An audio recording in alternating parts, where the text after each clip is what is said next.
Hi, my name is Sana Tariq and I am a financial trainer at Kaplan Professional Middle East.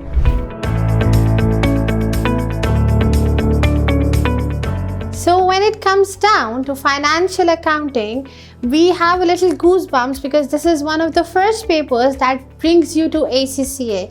You're not well aware of how this is going to work in, how the different methods are going to be there, right? How you're going to solve the CBE exam. So now let's just assume you are done with whatever the preparation is and now you're just going into the exam. So it's just a few last minute exam tips for you. Number one, see, double entries are the most major thing you have to focus in your financial accounting. Your accounting equation of assets equals liabilities plus equity, you need to be perfectly able to relate it with double entries by now. Because if you know the double entries, right, if you don't even have an idea of all the advanced stuff going into the exam, you can still make it through. Secondly, having known the basic double entries, now just to top yourself up, just to be a little more sure about passing the exam, let's add a few more additional chapters to it that you should be at least revising before you go on for the exam. So go through your assets chapter, which is your non-current assets and your current assets.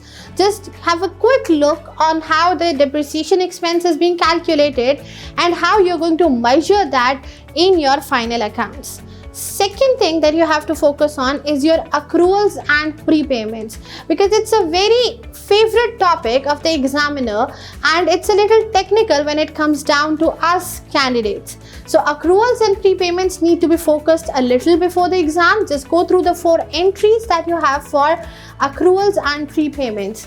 The last thing that I would suggest is at least solve the specimen exam that you have on the ACCA website, because that will give you an idea of how they are taking you through the section B questions, because it's a little difficult when it comes down to CBE exam, because you'll have to have an idea of how you have to put in your answers. You have to scroll down, you have to select from the negative and the positive answers, right? So just to have that one idea, please take that Specimen CBE exam that you have on the ACCA website.